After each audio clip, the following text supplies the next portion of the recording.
Assalamualaikum warahmatullahi wabarakatuh. Alhamdulillah, alhamdulillahilladzi unzila fihi al-Qur'an hudan linnas wa bayyinatin minal huda wal furqan. Asyhadu an la ilaha illallah wahdahu la syarika lah wa asyhadu anna Muhammadan abduhu wa rasuluh sallallahu alaihi wasallam. Allahumma fasallim wa sallim ala rasulillah wa ala alihi wa ashabihi wa man tabi'ahu bi ihsani ila yaumiddin. Amma ba'du, para pemirsa Rana TV, khususnya program Siraman Kalbu yang berbahagia. Pertama dan utama sekali, bersyukur kita kepada Allah. Alhamdulillah, pada sore yang berbahagia ini Allah masih mencurahkan rahmat, nikmatnya, taufik dan inayahnya kepada kita. Di antara rahmat Allah yang dapat kita rasakan langsung pada sore ini adalah nikmat sehat, nikmat umur, nikmat iman dan nikmat kesehatan dalam menjalankan segala aktivitas hidup kita di dunia yang fana ini. Kemudian marilah kita berselawat kepada Rasulullah. Allahumma shalli ala Muhammad wa ala ali Muhammad. Marilah kita senantiasa di dalam hidup kita ini berselawat kepada Rasulullah. Semoga nanti kita di hari kiamat benar-benar Allah kumpulkan bersama-sama dengan umat Nabi Muhammad sallallahu alaihi wasallam. Kaum muslimin wal muslimat, pemirsa Rana TV, semoga kita semua dalam rahmat Allah. Pada kesempatan ini, sebagai judul siraman kalbu kita adalah ancaman bagi orang-orang yang meninggalkan solat 5 waktu. Ada suatu dosa besar yang kadangkala sering diremehkan oleh banyak kita umat Islam. Mereka menganggap itu sudah menjadi lumrah, menjadi biasa saja. Jangankan melalaikannya, bahkan mereka meninggalkannya sepertinya tidak merasa bersalah apa-apa. Padahal dosa itu merupakan salah satu dosa besar yang amat dahsyat. Bahkan lebih hebat dari dosa mengerjakan dosa-dosa lainnya, seperti dosa mencuri, merampok, berzina, bahkan narkoba. Adapun dosa besar itu adalah meninggalkan perintah salat 5 waktu sehari semalam. Saking besarnya dosa ini, sampai-sampai para ulama, orang yang tidak solat, maka keislamannya diperselisihkan oleh para ulama. Orang melakukan dosa zina tidak disebut kafir. Orang melakukan dosa narkoba, membunuh atau yang lainnya, tidak sampai ulama mengeluarkannya dari Islam. Tetapi ketika seseorang meninggalkan solat atau tidak melaksanakan perbuatan solat 5 waktu sehari semalam, maka mereka diperselisihkan keislamannya oleh para ulama. Bahkan sampai-sampai mereka dianggap sudah kafir, bahkan keluar dari agama Islam.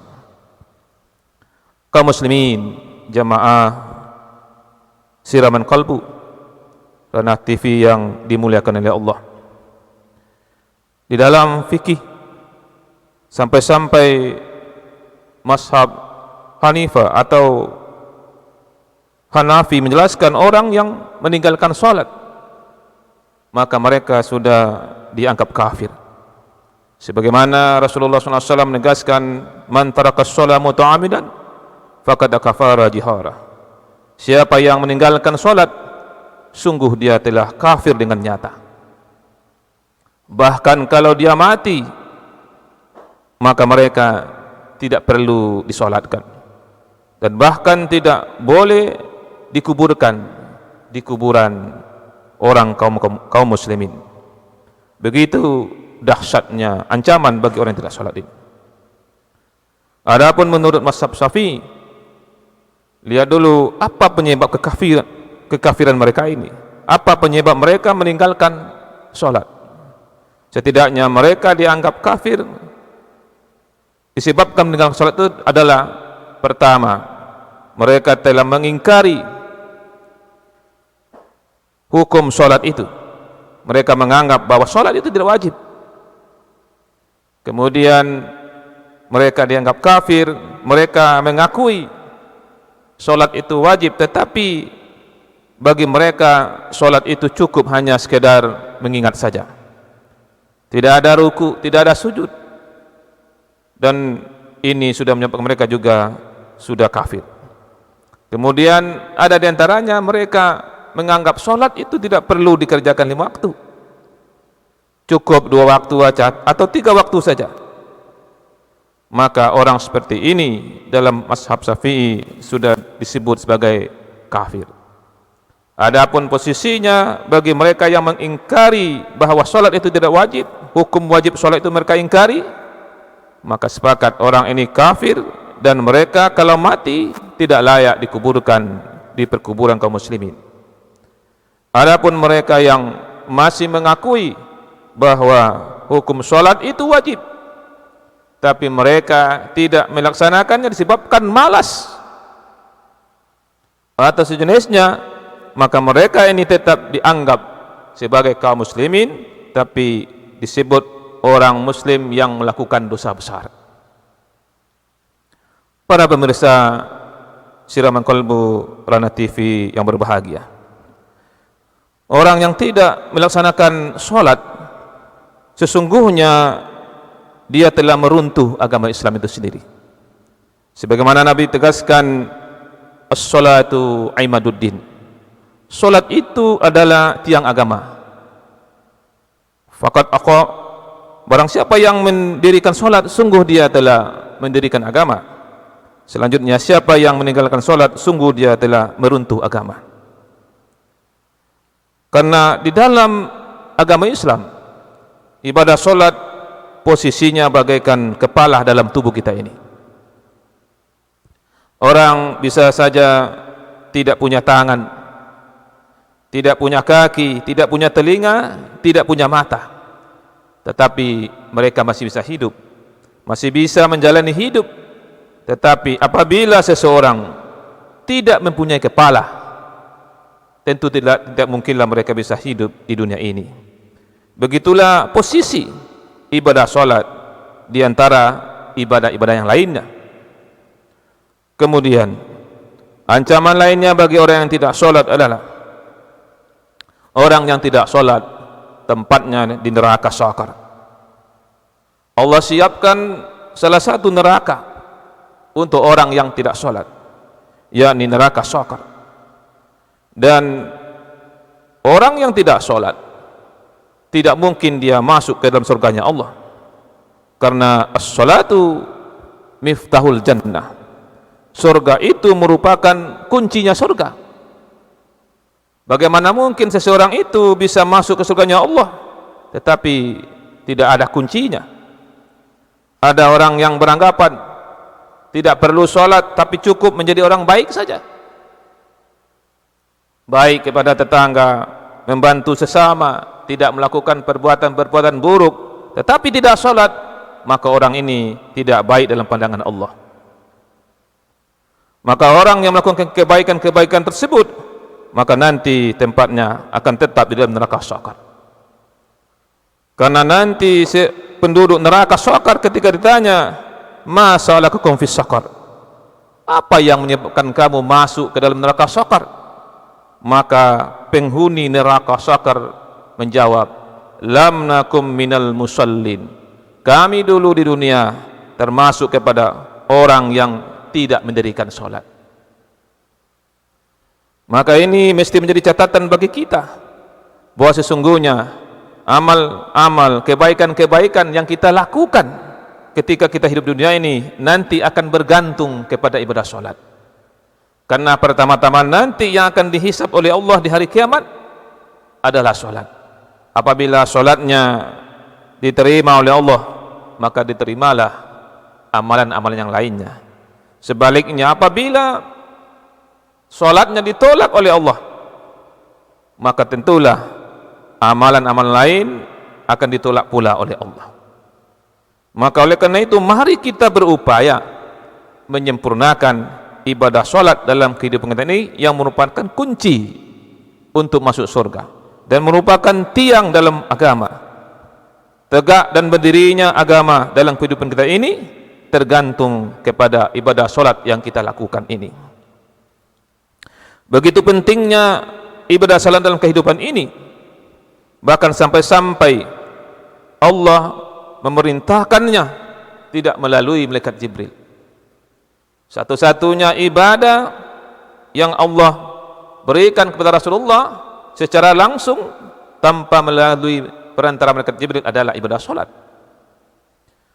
Ibadah haji, zakat, kemudian puasa Allah turunkan kepada Nabi Muhammad SAW melalui perantara malaikat Jibril. Tetapi khusus ibadah salat, Allah perintahkan malaikat Jibril untuk menjemput Nabi Muhammad SAW langsung menghadap kepada Allah Subhanahu Wa Taala di Sidratul Muntaha. Ini menggambarkan betapa kedudukan ibadah salat itu sangat penting dalam kehidupan kita. Mestinya ini kita pahami bahwa sesungguhnya ketika kita sedang melaksanakan ibadah salat, artinya kita sedang berhadapan langsung kepada Allah Subhanahu Wa Taala, tanpa ada perantara, tanpa ada yang menghambatnya. Kaum muslimin wal muslimat jamaah Asyrafil Qalbu Rana TV yang berbahagia. Kemudian perintah salat dalam kehidupan kita ini diwajibkan oleh Allah secara merata, tanpa terkecuali. Siapapun dia, dimanapun dia berada, apapun kedudukannya, wajib bagi dia untuk melaksanakan salat. Apakah dia orang kaya, apakah dia orang miskin, pejabat tinggi, rakyat biasa, orang sehat, bahkan orang sakit pun Allah wajibkan untuk melaksanakan ibadah salat. Cuma ada bagi yang sakit Allah beri kemudahan. Andai mereka tidak mampu berdiri untuk melaksanakan salat, mereka boleh mengerjakan dengan duduk. Dan apabila tidak mampu melaksanakan dengan duduk, maka boleh melaksanakan dalam keadaan berbaring. Intinya, walaupun dalam keadaan sakit pun ibadah salat tetap wajib ditunaikan. Kadangkala kita sering mengabaikannya. Ketika salah seorang di antara kita, maka mungkin kita sendiri dalam keadaan sakit lupa untuk melaksanakan salat. Padahal walaupun dalam keadaan sakit, kita pun diperintahkan untuk melaksanakan salat. Pokoknya jangan sampai kita tidak melaksanakan salat dalam kehidupan kita, karena akibat dari meninggalkan salat itu kita sudah melakukan dosa besar kepada Allah Subhanahu Wa Taala. Para kaum muslimin, kaum muslimat, jamaah Siraman Kalbu Rana TV, semoga kita semua dalam rahmat Allah hendaknya.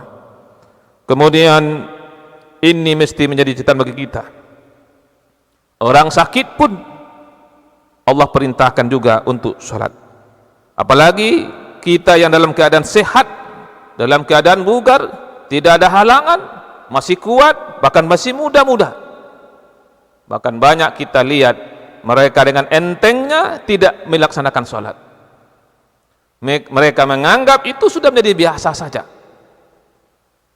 Bahkan mungkin anak-anak kita. Maka ingatlah, nanti bisa jadi kita sebagai orang tua akan terhalang masuk ke dalam surganya Allah disebabkan kita tidak mengajar anak-anak kita salat. Kita tidak perintahkan anak-anak kita salat. Nanti kita akan dikomplain dari anak-anak kita. Ya Allah, dulu orang tua kami memang memberi kami makanan, memberi kami baju, bahkan memberi kami belanja yang banyak. tetapi mereka tidak perintahkan kami untuk sholat. Mereka tidak mengajar kami untuk sholat kepadamu, dan bahkan mereka tidak mengajarkan kami membaca Al-Quran. Maka ini tentu menjadi catatan. Bisa jadi seorang orang tua yang mungkin dalam kehidupannya taat kepada Allah, dia rajin sholat, tetapi anak-anaknya mereka biarkan saja untuk tidak melaksanakan sholat. Kadang-kadang di hari Jumat anak-anaknya dibiarkan saja berkeliaran, padahal azan Jumat sudah dikumandangkan. Begitu pula ketika azan Maghrib dikumandangkan, mereka masih asik dengan tontonan-tontonan, mungkin sedang asik dengan HP, bermain ini dan itunya. Maka ini akan menjadi tanggung jawab bagi kita orang tua, karena Allah peringatkan kita, wal yakhshal ladzina law taraku min khalfihim dzurriyyata, hendaklah kalian merasa khawatir meninggalkan keluarga di belakang kalian dalam keadaan diafah, dalam keadaan lemah. Adapun lemah di sini disebutkan oleh para ulama, salah satunya adalah lemah dalam persoalan agama, lemah dalam persoalan keimanan. Maka kita diingatkan, hendaklah kita selalu memberikan bimbingan, berikan pendidikan.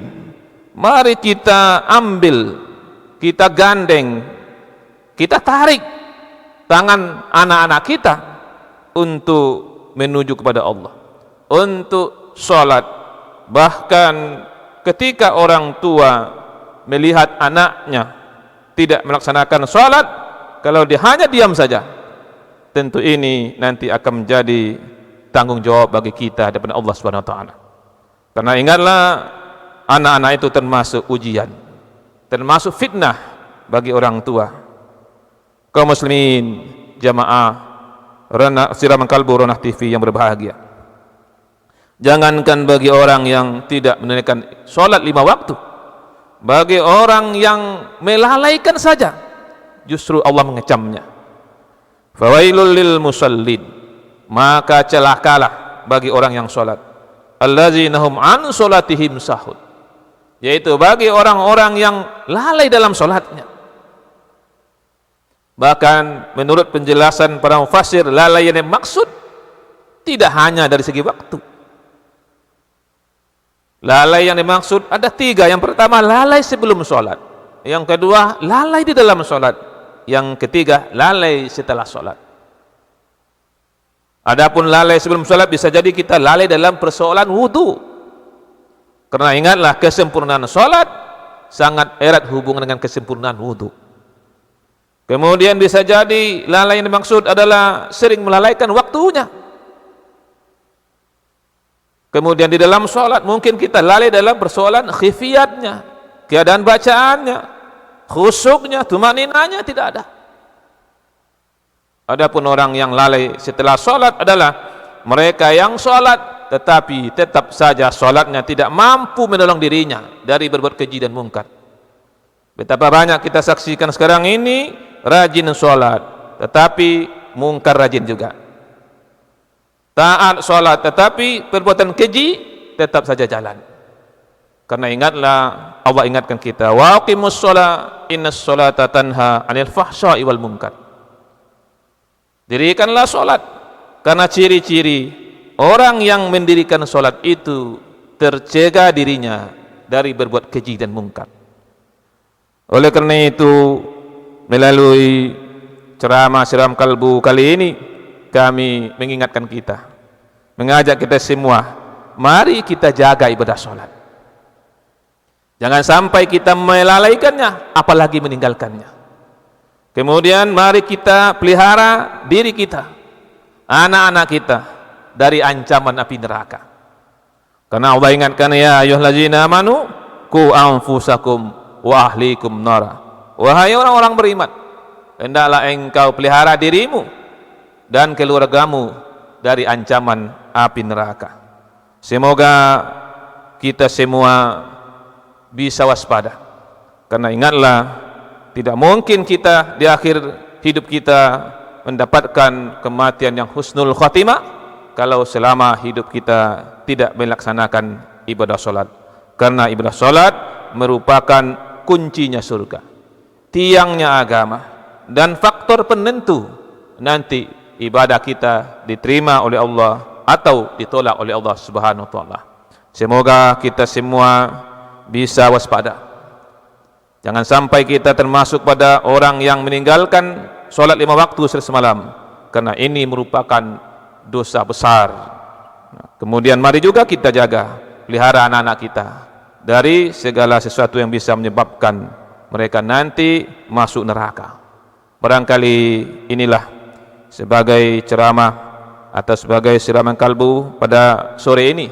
Semoga bisa menambah keimanan kita, menambah pemahaman kita, dan mari kita semangati diri kita untuk selalu bersemangat bersolat kepada Allah, dan mari kita selalu menjaga keluarga kita dan anak kita, jangan sampai ada di antara mereka yang meninggalkan solat.